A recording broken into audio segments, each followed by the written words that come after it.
If technology is supposed to unite the world, why does it feel like it's dividing us more than ever? Welcome to TVAI. The World Economic Forum 2025 in Davos was supposed to be a showcase of unity, of coordinated global responses to shared challenges. But this year something felt different. The conversations were sharper. The silences were heavier. And for all the speeches about collaboration, what emerged was a stark realization. The world has no clear leader in the age of artificial intelligence. What we witnessed was not the forging of a new global framework, but the performance of one. Behind the diplomatic handshakes and staged panels lay an uncomfortable truth: the moral vacuum at the heart of global AI governance. For the past century, the world has operated under the illusion that global crises require global solutions. But the rapid development of artificial intelligence has shattered that notion.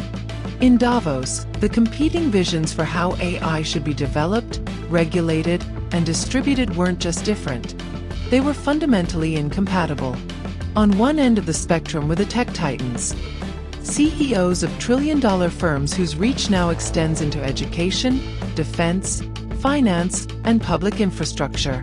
For them, AI represents the culmination of decades of digital ambition.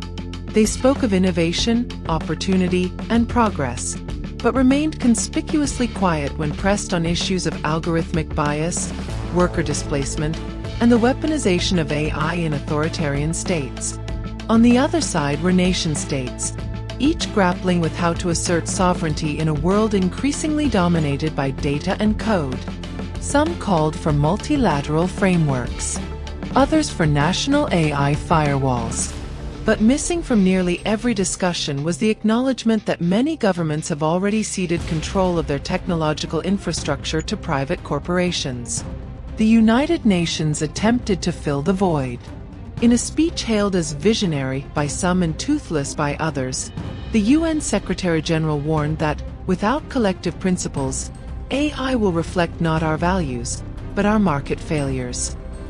He called for a global accord on responsible AI, modeled loosely after the Paris Climate Agreement. But unlike climate change, AI does not wait for long-term consensus. It evolves in real time, at a pace that diplomatic institutions can barely comprehend, let alone regulate. Perhaps the most telling moment came during a roundtable on AI ethics, where a prominent African leader asked a simple question: who benefits if we fail to agree? The room was silent. The answer, of course, is already clear. Those who control the algorithms, the cloud infrastructure, the patents, and the data pipelines.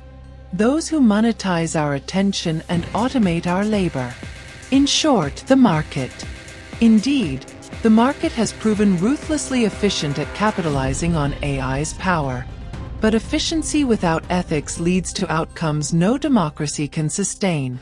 Predictive policing systems that disproportionately target minorities. Employment algorithms that filter out applicants based on race or age. Education platforms that turn learning into surveillance. These are not glitches. They are the result of systems optimized for profit, not justice. The failure to establish binding international norms has created a power vacuum, one that is being filled not by governments or civil society, but by venture capitalists and platform monopolies. The result is a patchwork of policies. Europe leans toward regulation, the US emphasizes innovation, and China asserts centralized control. Meanwhile, most of the global south is left navigating a digital labyrinth built by others. In Davos, leaders from developing nations tried to push back. A delegation from Latin America proposed the creation of a sovereign AI fund, a multilateral initiative to ensure that smaller economies can access and shape foundational AI technologies. But the idea was met with polite applause and little commitment. The message was clear: the AI race is already in motion, and not everyone is invited to compete. One might wonder why this matters. Why nations with limited resources should be concerned with artificial intelligence when more immediate problems persist. But this is precisely the point.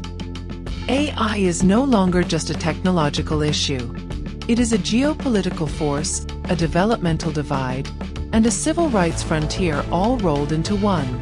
In the absence of leadership, we're seeing the rise of AI populism. Narratives that cast AI either as the ultimate liberator or the ultimate oppressor, depending on who's speaking. This binary thinking is dangerous.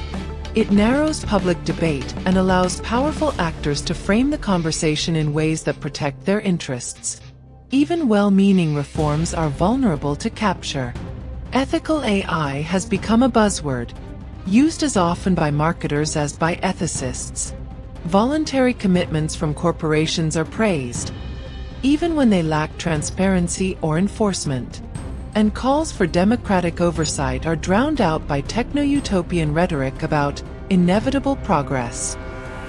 Perhaps the most alarming trend is the normalization of AI in decision-making spaces where human judgment is irreplaceable. In the military sphere, autonomous weapons are already being tested. In healthcare, diagnostic AI is making life-or-death calls. In courts, risk assessment algorithms influence sentencing. Yet in Davos, these conversations were often relegated to side panels, treated as technical curiosities, not moral emergencies. Toward the end of the forum, a leaked memo from a private AI think tank made headlines. It warned of an AI governance crisis and called for an independent body with enforcement power to oversee global AI development.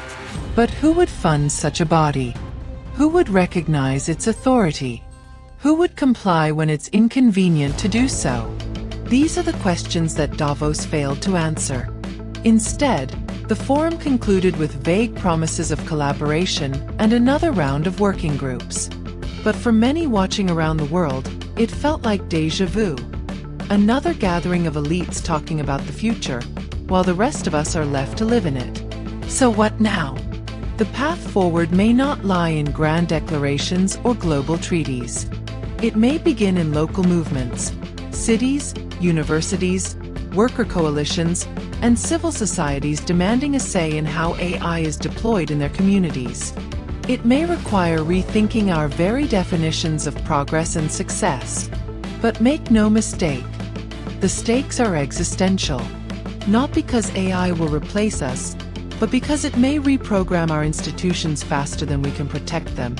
In a world where data is currency and algorithms are law, silence is complicity. So we ask you, do you trust the market to govern intelligence? Or should humanity reclaim the code? Let us know your thoughts in the comments.